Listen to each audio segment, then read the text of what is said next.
Grava. Qualquer coisa, Gabriel Damasceno tá de olho aí na gravação, né? Ok. Então, página 32, sessão 30, continuando aquela discussão. Então, o que nós conversamos até agora é o seguinte. Em primeiro lugar, a prática matemática exige fundamentação. Por que exige fundamentação? Eu vou citar um caso, tentar citar aqui um caso mais simples. No dia que vocês forem estudar de maneira mais detalhada cálculo diferencial integral, vocês vão descobrir, entre outras coisas, que é possível a existência de certas funções contínuas que admitem infinitos pontos de descontinuidade. Então, em primeiro lugar, como que é possível uma função contínua ter pontos de descontinuidade? Bem, para isso acontecer, basta que esses pontos de descontinuidade não pertençam ao domínio da função. Até aí tá ok, gente? Ok. Só que existem certos casos de funções com quantias infinitas de pontos de descontinuidade em que, dependendo da quantia, dependendo de quão infinito for essa quantia de pontos de descontinuidade, é impossível a função ser contínua. Isso acontece porque quem estuda teoria de conjuntos sabe que existem diferentes tipos de infinitudes. Então, por exemplo, o infinito correspondente à quantia de números naturais é um tipo de infinito. Mas a quantia de números reais é um infinito estritamente maior do que a quantia infinita de números naturais. Isso dá para provar no seguinte sentido, que qualquer função dos naturais nos reais, isso é teorema, obrigatoriamente é não sobrejetora, ou seja, sempre vão sobrar números reais que não são imagem de qualquer natural. Então, nesse sentido, é possível qualificar que o infinito dos reais é maior. Então, dependendo da quantia de infinitos pontos de descontinuidade numa função, não existe a possibilidade dessa função ser contínua. Ela obrigatoriamente vai ter que ser descontínua. Mas são sutilezas que só podem ser respondidas, esse tipo de coisa só pode ser respondido, se houver uma qualificação clara para esses conceitos. Por exemplo, o que é o infinito dos naturais, o que é o infinito dos reais, como qualificar esses conceitos. E para qualificar esses conceitos precisa de algum instrumento de fundamentação. E o instrumento de fundamentação mais usual é a teoria de conjuntos. Que a teoria de conjuntos foi a primeira iniciativa no sentido de qualificar o que é uma coleção infinita. E para que tenhamos uma teoria de conjuntos que permite fundamentar a prática matemática, precisamos corresponder essa prática matemática com esses conceitos em teoria de conjuntos, se a gente for fundamentar matemática em teoria de conjuntos, como é o caso da maioria das vezes. E aí, uma pergunta natural em teoria de conjuntos é essa. Nós podemos usar algo como esquema da compreensão para definir um conjunto? A ideia do esquema da compreensão é o quê? Definir um conjunto a partir de uma fórmula. Essa fórmula vai dizer como deve se comportar, como são os elementos desse conjunto. Só que nós vimos que definir um conjunto a partir de única e exclusivamente uma fórmula leva a inconsistências. Uma dessas inconsistências é o famoso paradoxo de Russell. Logo, essa estratégia não é adequada se a gente quer fundamentar a teoria de conjuntos na lógica clássica. Então, o esquema da compreensão ele leva a inconsistências, como a gente mostrou no último encontro. Essa inconsistência que eu mostrei para vocês, o paradoxo de Russell, é apenas uma delas, mas existem outras. Até aí, tranquilo? Os demais? Tá.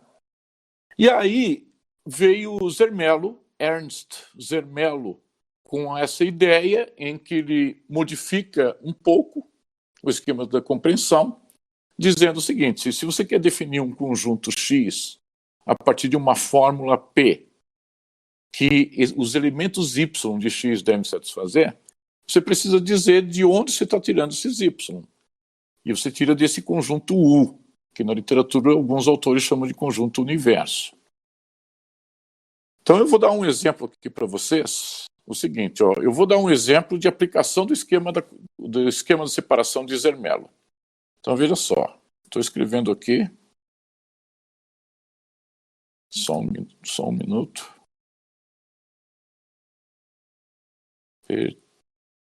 Pertencente.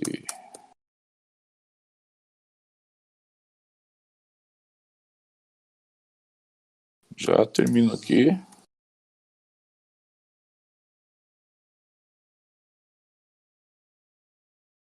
Tá, acho que está tudo certo. Então tá. Ó, isso que eu acabei de escrever na tela é um exemplo de aplicação do esquema de separação. Nós queremos definir o número natural 2. Nós podemos definir o número natural 2 a partir do esquema da separação da seguinte forma: é o conjunto dos x pertencentes a ômega, e aí vocês perguntam, quem é esse ômega? Esse ômega é um conjunto cuja existência é garantida pelo axioma do infinito. Vocês lembram do axioma do infinito?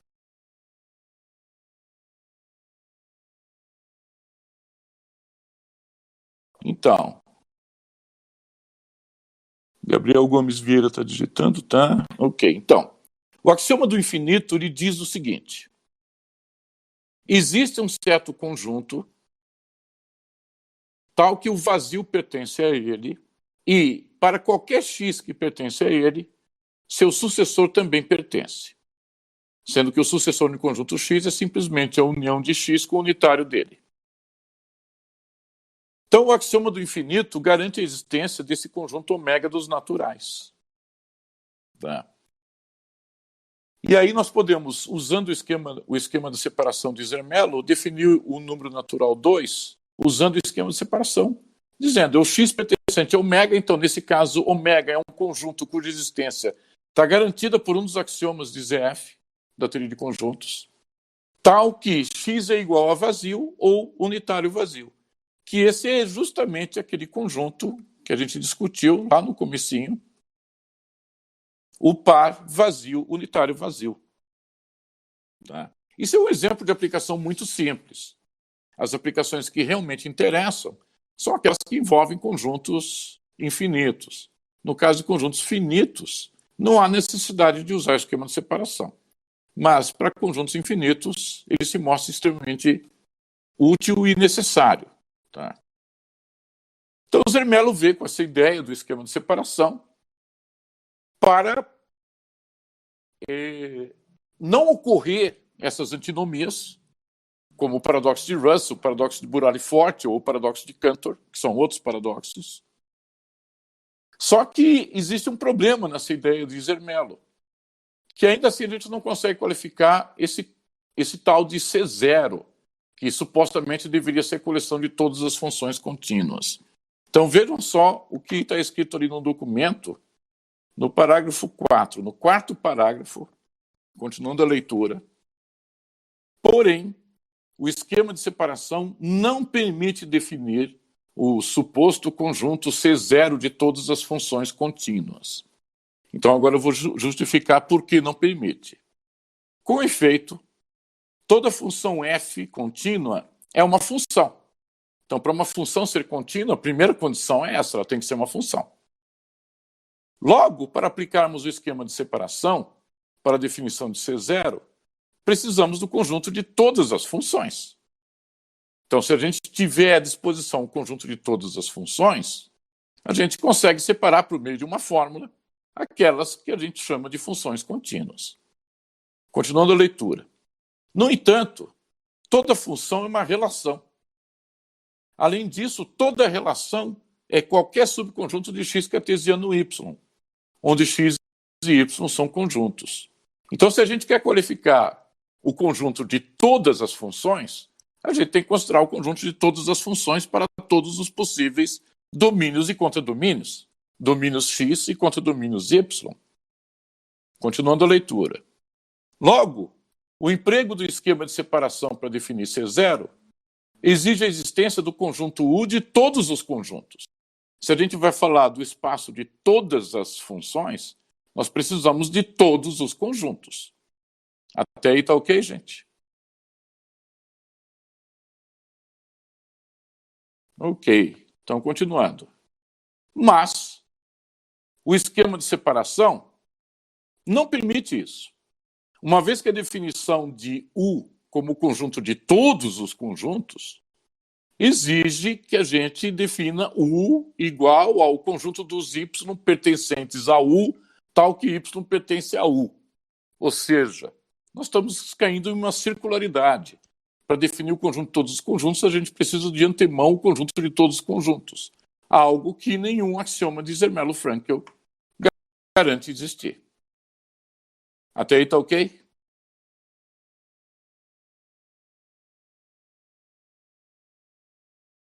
Os demais? Tá. Então vejam só. Então a gente está caindo aqui numa armadilha, porque vocês poderiam dizer o seguinte, ora, como que a gente vai definir esse tal de conjunto de todos os conjuntos? Porque vejam só, se a gente tivesse alguma tolerância com esse U dado por Y pertencente a U, tal que Y pertence a U, a gente cai em circularidade. Por outro lado, alguém poderia dizer o seguinte, ora, eu posso definir o conjunto de todos os U's da seguinte forma. O conjunto dos X, o conjunto de todos os conjuntos. O conjunto dos X tais que X igual a X. Então alguém poderia dizer o seguinte, o conjunto de todos os conjuntos é o conjunto dos X tais que X igual a X. Por que isso? Porque todo conjunto é igual a ele próprio. Então se a gente quer saber a coleção de todos os conjuntos, como todos eles têm essa propriedade, então a gente contempla todos. Mas essa solução é a aplicação do esquema da compreensão, que a gente não está dizendo de onde estão vindo esses X. Além do que, se a gente chamar essa suposta coleção de U, como U também é igual a ele próprio, isso faz automaticamente U como um elemento de U, pertencente ao próprio U, já que ela é o conjunto de todos os X que são iguais a X. Em particular, U é igual a U, satisfaz a fórmula. Mas a gente já viu que esse esquema da compreensão leva a inconsistências. Então, uma maneira usual do matemático lidar com esse problema, eu vou mostrar para vocês, estou continuando a leitura do texto ali, próximo parágrafo. Por um lado, a prática matemática demanda a definição das classes CN. Por que isso? Bem, o matemático ele precisa falar de coisas como uma suposta coleção de todas as funções contínuas ou todas as funções 3 vezes diferenciáveis, de modo que a derivada terceira é contínua.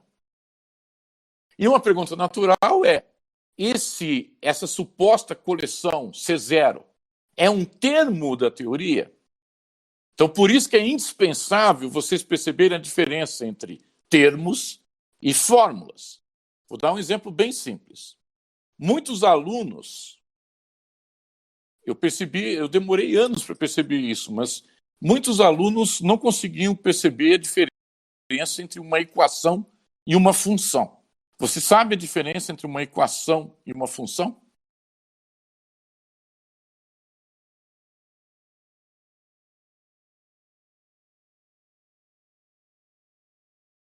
A diferença entre uma equação e uma função.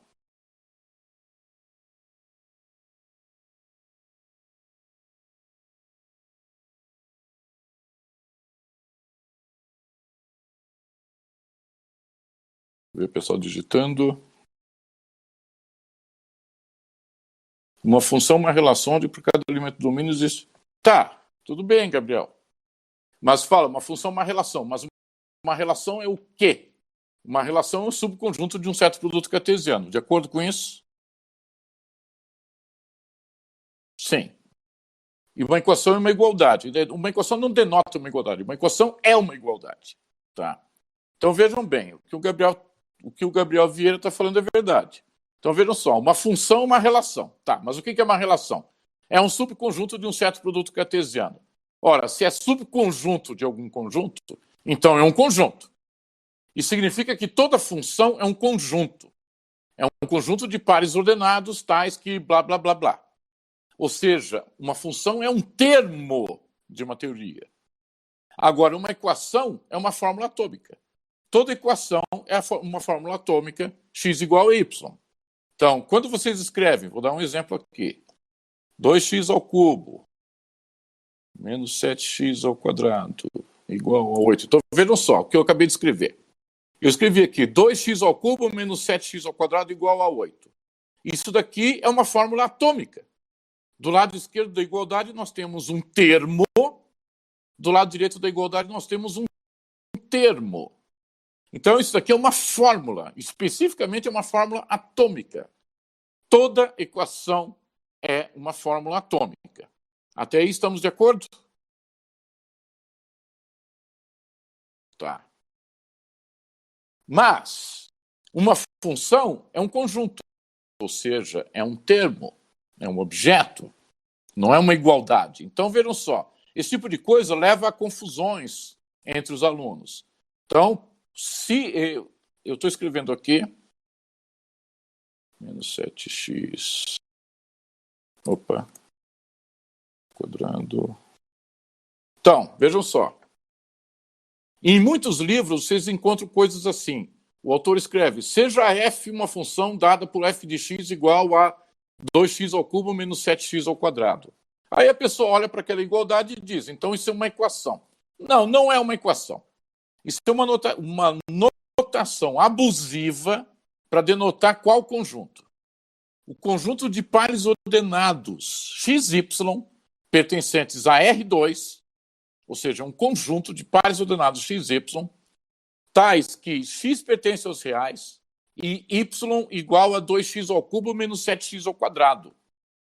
Então, apesar da igualdade ser usada como uma notação abusiva para funções, é uma prática comum isso, na atividade matemática, isso facilmente pode levar a confusões. Então, a pessoa olha aquela igualdade ali e acha que está diante de uma fórmula. E não é uma fórmula. Essa fórmula, uma certa fórmula é usada para definir a função, que é um termo, é um conjunto de pares ordenados. Qual fórmula? Y igual a 2x ao cubo menos 7x ao quadrado. Então, para cada x do par ordenado xy pertencente à função, o y é dado por essa fórmula, y igual a 2x ao cubo menos 7x ao quadrado. Até aí estamos de acordo? Ok. Então, vejam só. Definir uma função usando como referência uma fórmula como essa, y igual a 2x ao cubo menos 7x ao quadrado, é fácil, que é um caso muito simples. O problema é que existem certas situações na prática matemática que são bem mais difíceis, como, por exemplo, essas tais de funções de classe C0. Então, vejam só. O esquema de separação de Zermelo não permite definir o conjunto de todos os conjuntos. Logo, a gente não consegue definir o conjunto de todas as funções contínuas. E como é que a gente sai dessa, então? Então, continuando a leitura do texto. Então, portanto, estamos diante de um dilema. Por um lado, a prática matemática demanda a definição das classes Cn. Por outro, tais classes não podem ser definidas em ZF na forma de termos. Então, essas classes Cn não são conjuntos, na teoria usual de conjuntos. Então, vamos lá. Continuando a leitura. Existem várias propostas para evitar esse dilema. Seguem as mais usuais. Então, isso é outra coisa importante. Quando se estuda aquela suposta matemática do ensino médio, pode causar a impressão para os alunos que, dado um problema, só existe uma maneira de resolvê-lo. Então, por exemplo, a pessoa lá tem uma equação de segundo grau, e aí o outro vem com aquele negócio lá de fórmula de Bhaskara, ou a famosa regra da soma do produto, como se houvesse só aquele espectro limitadérrimo de opções para resolver um problema de matemática. Mas resolver um problema como determinar as raízes de uma equação de segundo grau, isso é um problema trivial. O problema é quando a gente está diante de situações mais exigentes, como essa, por exemplo, o que é essa tal de classe C0, que nos livros tanto se fala a respeito. Então eu vou mostrar para vocês algumas soluções apresentadas na literatura, inclusive mostrando para vocês quais são as soluções mais usuais. A mais usual é a solução 1. Então vejam só. Assumir Cn, continuando a leitura do texto, assumir Cn para cada n natural como uma abreviação metalinguística para a definição de função de classe Cn. Nesse sentido, f pertence a Cn não é uma fórmula da teoria de conjuntos. Então, isso é importantíssimo, porque uma das primeiras coisas que eu falei para vocês é que x pertence a y, eu escrevi aqui, x pertence a y é uma fórmula atômica na teoria de conjuntos. Lembram disso? Ok. Só que, para que x pertence a y seja uma fórmula atômica e, portanto, uma fórmula, é necessário que tanto x quanto y sejam conjuntos. Mas, se essa porcaria de classe C0 não pode ser um conjunto, então, naturalmente, esse tal de f pertence a Cn, que vocês encontram frequentemente em vários livros, não pode ser uma fórmula, pelo menos na teoria usual de conjuntos de Zermelo-Fraenkel. Então, continuando a leitura, nesse sentido, f pertence a Cn não é uma fórmula da teoria de conjuntos, mas tão somente uma abreviação metalinguística para a fórmula que define f como função de classe Cn. Então, vejam só. Definir f como função de classe Cn é fácil. Basta dizer f é diferenciável na ordem n, podemos derivar f na ordem n, e essa derivada de ordem n é contínua. Isso é fácil. O que não é fácil é definir o que é a coleção de todas essas f. Esse é o dilema que a gente está tentando resolver aqui. Então, quando a pessoa escreve f pertence a Cn, isso é apenas uma abreviação metalinguística, só para facilitar a leitura. A pessoa, quando escreve f pertence a Cn, do ponto de vista formal, o que ela está realmente dizendo é que f é diferenciável n vezes e essa derivada n é contínua. Só isso que ela está dizendo. Ela não está qualificando, na linguagem formal de teoria de conjuntos, o que é essa classe Cn. Até aí está ok, gente?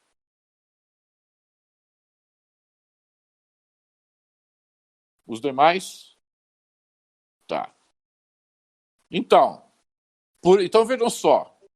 Quando uma pessoa fala em classe, em Zermelo-Fraenkel, classe de todos os conjuntos, é uma prática muito comum representar essa classe simplesmente por uma fórmula, x igual a x, porque todo conjunto é igual a ele próprio. Mas a tal da classe de todos os conjuntos não é um objeto, ou seja, não é um termo, não é um conjunto da teoria de conjuntos de Zermelo-Fraenkel. Agora, continuando a leitura. Aliás, antes de continuar a leitura, uma observação. A pessoa pode ver essa solução 1 e considerar essa solução altamente insatisfatória. Até porque essa história de classe Cn não é a única dificuldade que ocorre na prática matemática. Eu vou dar um exemplo aqui para vocês da área de física. Quer ver? Tem um autor, estou escrevendo o nome dele aqui, Robert Garroch. Hoje eu não sei onde que ele está, mas na época que ele lançou esse livro, ele trabalhava no MIT. Ele escreveu um livro muito interessante chamado Mathematical Physics, estou escrevendo aqui, Física Matemática, onde ele faz aplicações de matemática para resolver problemas da física em teoria de categorias, que é uma outra abordagem para fazer matemática. E teoria de categorias explicitamente precisa de objetos de fato que sejam, como, por exemplo, essas classes Cn, para poder definir aquilo que o matemático categorial chama de funtor. Então, é uma prática comum, inclusive em física teórica, usar ferramentas matemáticas muito mais poderosas do que Zermelo-Fraenkel. E essas ferramentas matemáticas muito mais poderosas exigem, sim, que qualifique CN como um termo da teoria. Mas se a teoria é Zermelo-Fraenkel, não pode. Então, como que vai sair dessa situação? Ou seja, se a pessoa está insatisfeita com a solução 1, e essa insatisfação é justificável, porque existem certas aplicações da matemática, mesmo em física, que exigem muito mais do que Zermelo-Fraenkel, então, nesse momento, entra a solução 2. Mas antes de entrarmos na solução 2, tudo tranquilo até aí?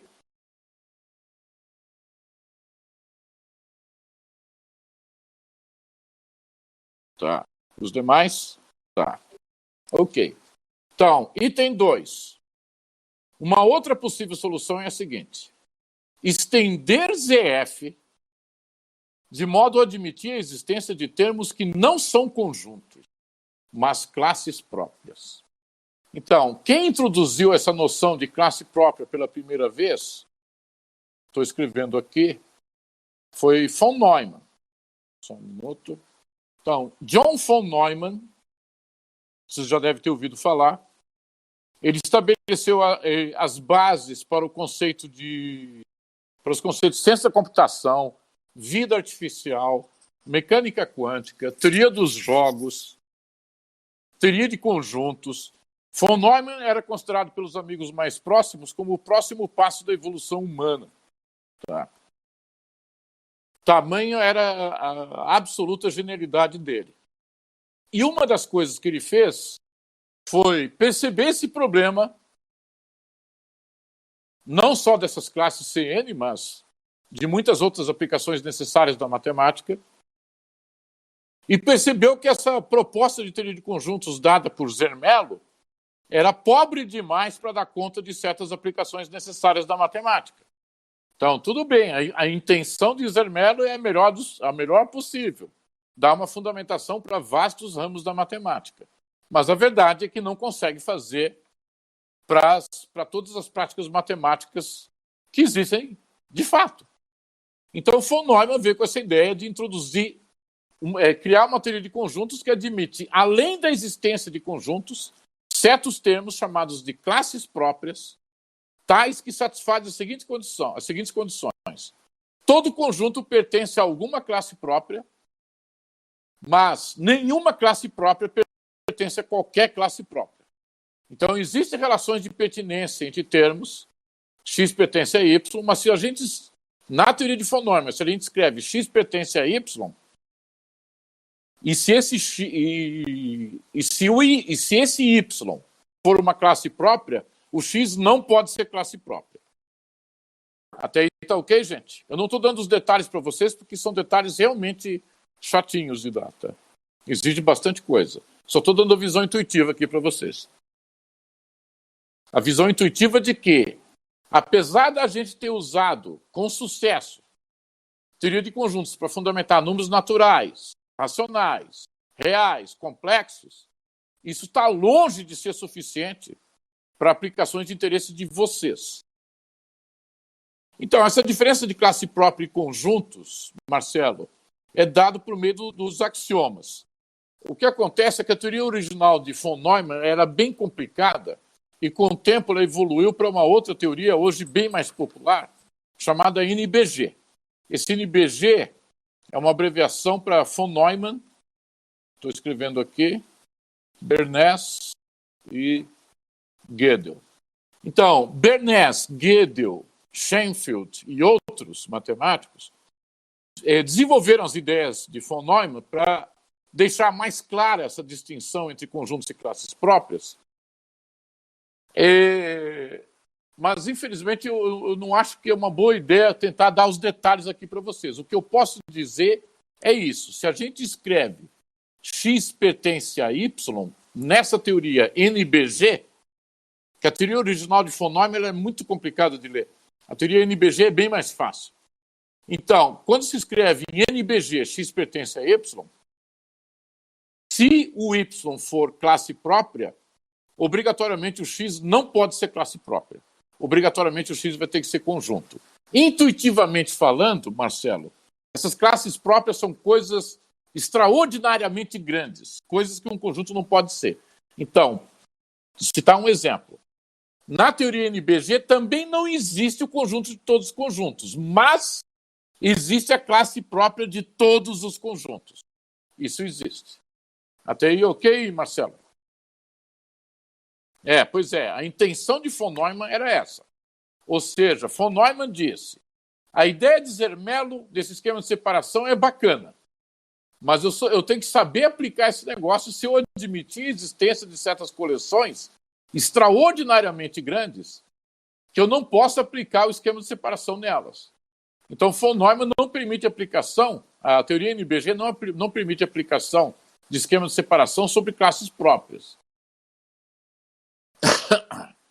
Mas, apesar dessa limitação, em NBG é possível, sim, existir um termo que é a classe de todos os conjuntos, apesar dessa classe não ser um conjunto, é uma classe própria, e é possível, sim, existir o termo C0, por exemplo, a classe de todas as funções contínuas. Por isso que na literatura vocês veem sempre escrito nos livros classe C0, classe C1, classe C2. Ninguém fala conjunto C0, conjunto C1, conjunto C2. Há um motivo para isso. O motivo é justamente do ponto de vista de fundamentos. Então, na literatura especializada, apesar da maioria dos livros de cálculo não esclarecerem esse ponto, todos eles que fazem menção a essas CN chamam elas de classes. Justamente porque são, de fato, classes, pior do que classes, elas são classes próprias. Então, é possível, sim, existir a classe de todos os conjuntos, mas não a classe de todas as classes. Isso não é possível existir. Alguma outra teoria de conjuntos consegue definir um conjunto U de todos os conjuntos? Em certo sentido, sim. A gente já vai falar sobre isso daqui a pouco. Tá bom, Marcelo? Em certo sentido. Tá? Então, é assim, ó. Em NBG não existe o conjunto de todos os conjuntos. Existe a classe própria de todos os conjuntos. Em ZF, que é a teoria que nós estudamos só parcialmente, não existe conjunto de todos os conjuntos, mas em compensação em ZF também não existe nem classe própria. Então, se a pessoa quer falar em classe C0 em ZF, ela vai ter que apelar para aquela abreviação metalinguística que eu falei no item 1. Agora, se ela precisa fazer de fato aplicações em objetos que ela chama de C0, C2, C30, aí ela precisa de uma teoria mais forte do que Zermelo-Fraenkel. Por exemplo, NBG. Até aí, ok, gente?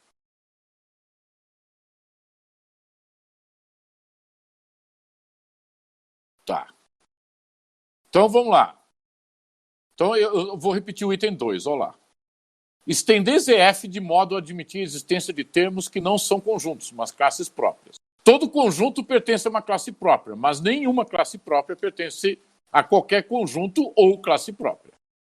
Essa solução permite tratar F pertence a Cn como uma fórmula, onde F é uma função, no sentido conjuntista usual, mas Cn é uma classe própria.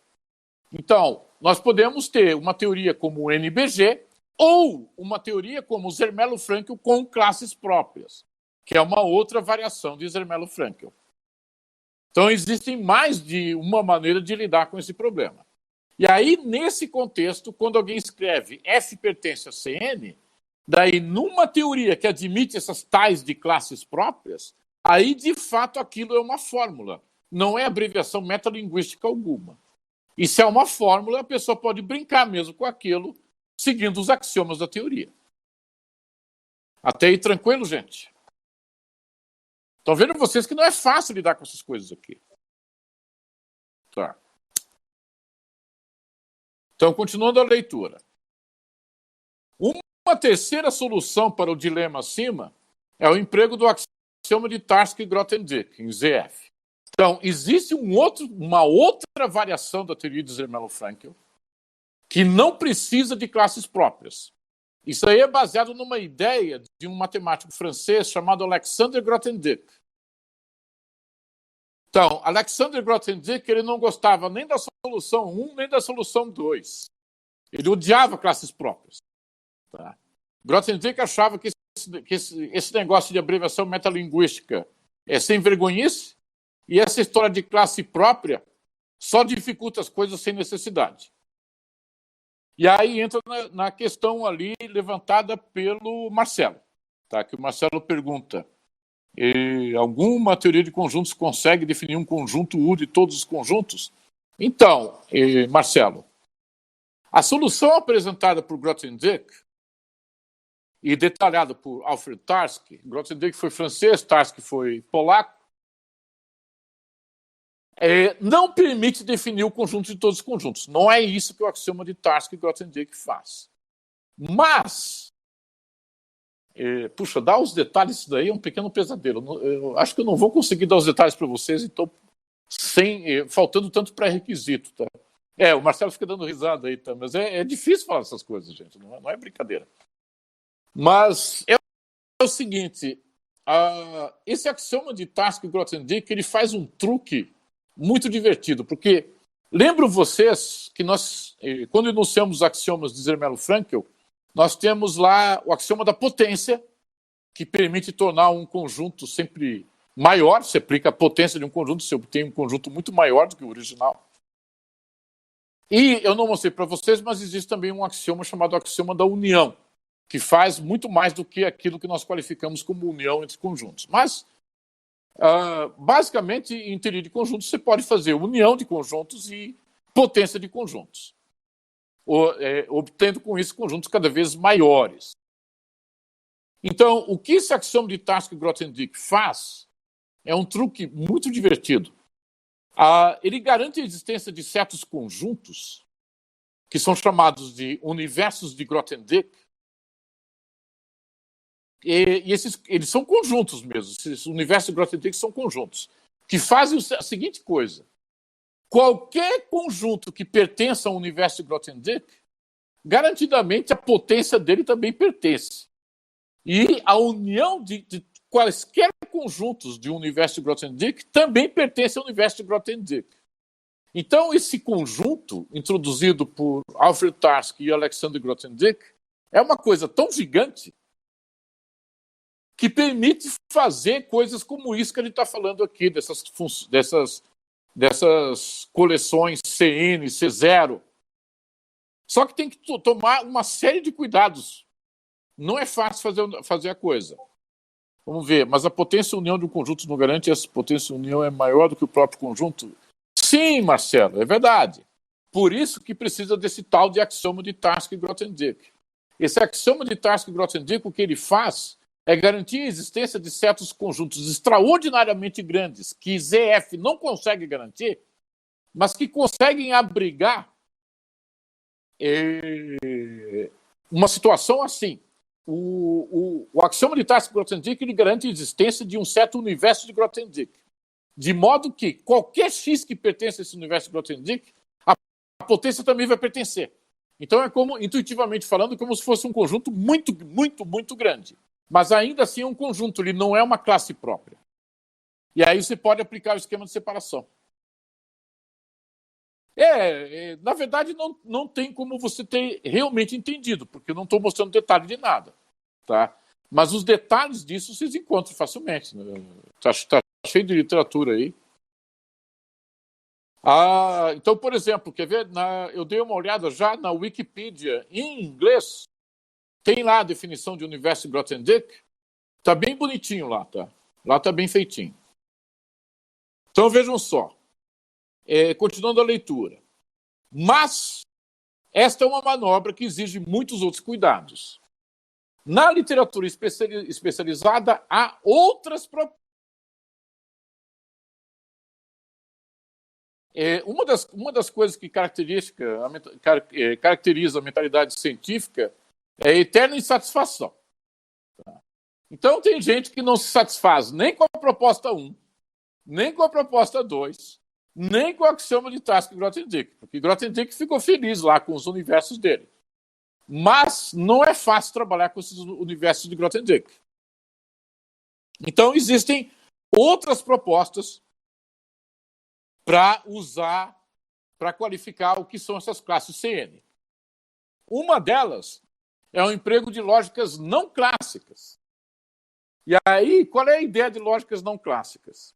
Existe uma lógica chamada lógica paraconsistente, estou escrevendo aqui,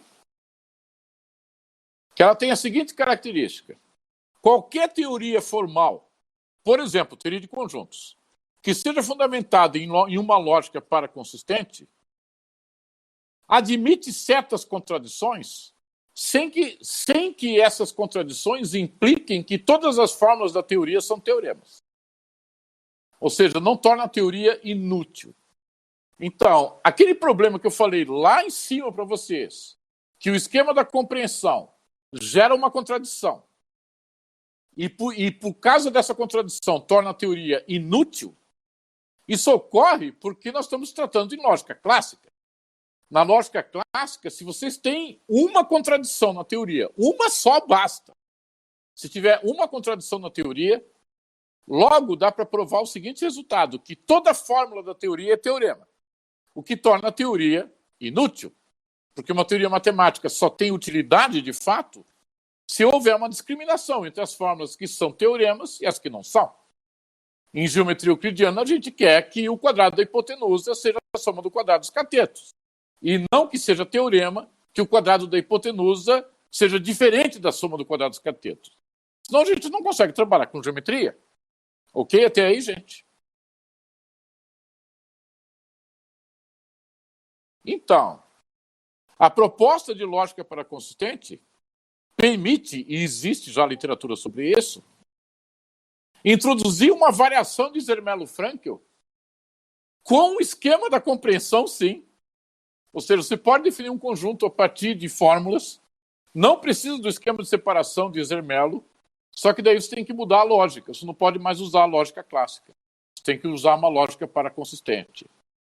Só que daí tem gente que também não gosta dessa solução.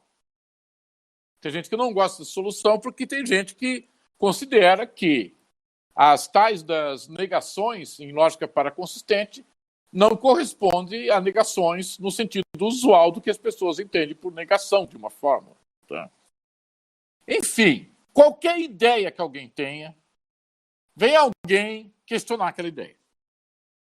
Então, você sabe que na física isso acontece o tempo todo. Por exemplo, Isaac Newton. Isaac Newton veio com aquela conversa dele de fluxons, que hoje o pessoal chama de derivadas. O bispo Berkeley questionava que naquela época o clero era erudito, de fato. As pessoas da Igreja Católica, as pessoas de mais alta patente na Igreja Católica, eles tinham um profundo conhecimento de ciência. E aí o bispo Berkeley chegou para Isaac Newton e perguntou: o que são esses fantasmas que você chama de fluxons? Porque Isaac Newton não tinha a mínima ideia de como qualificar o conceito de derivada. Então, apesar da motivação do bispo Berkeley ter sido uma motivação mesquinha, porque ele não gostava de Isaac Newton, tá? A crítica dele era pertinente. Tá? Ou então, a famosa experiência do balde, se vocês lerem as críticas que Ernst Mach fez à gravitação newtoniana, vocês vão perceber que a gravitação newtoniana não é uma teoria bem fundamentada. Existem muitas lacunas na gravitação newtoniana. Uma das lacunas é a famosa experiência do balde. Eu posso dar detalhes sobre isso para vocês depois. Aí vem um cara como Einstein, que introduz a relatividade geral. Mas a relatividade geral está sendo testada o tempo todo e já existem evidências de que ela pode não ser uma teoria suficientemente adequada para explicar, por exemplo, a origem do universo. Porque já se sabe desde 1999, foi uma descoberta feita na virada do milênio, que a expansão do universo está acelerando. E, de acordo com a relatividade geral, não deveria estar acelerando a expansão, deveria estar diminuindo a expansão e não acelerando. Então, qualquer que seja a ideia, vem alguém contestar. E não é só em física que acontece isso, em matemática também. Então a pessoa vem com aquela história, F pertence a CN e uma abreviação metalinguística. Aí vem o outro e diz, não, mas se você fizer isso, você não consegue trabalhar com essas classes CN de funções N vezes diferenciáveis. Então eu quero que seja uma teoria com classes próprias. Aí entra von Neumann. Aí Grothendieck não gostou da solução de von Neumann por uma série de justificativas matemáticas mesmo, ele não gostou. Aí ele introduziu os universos de Grothendieck. Mas aí vem gente que diz o esquema da compreensão é um princípio natural para a definição de conjuntos. Então vamos mudar a lógica. Aí outro responde, não, mas se mudar a lógica, você não está fazendo matemática usual. É difícil. Moral da história, é difícil. Vocês estão entrando numa área difícil de trabalhar. Tá? Então, a primeira coisa que vocês têm que estar preparados é estarem prontos para a crítica.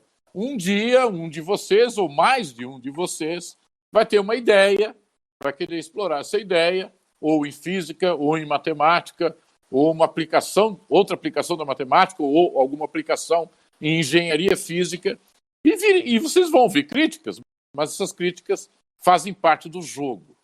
Ok aí, gente?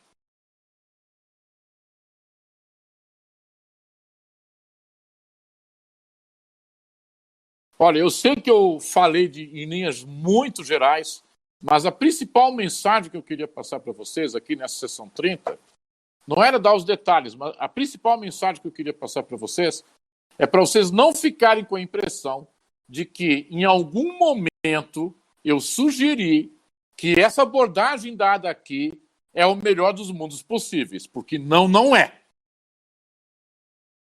Matemática não é aquela maravilha que o professor fala, que o autor do livro fala. Toda pessoa que trabalha com um ramo específico da matemática acha aquilo que trabalha maravilhoso. Mas sempre está sujeito a críticas. Então, gente, nosso acordo aqui é o seguinte, ó. Só um minutinho.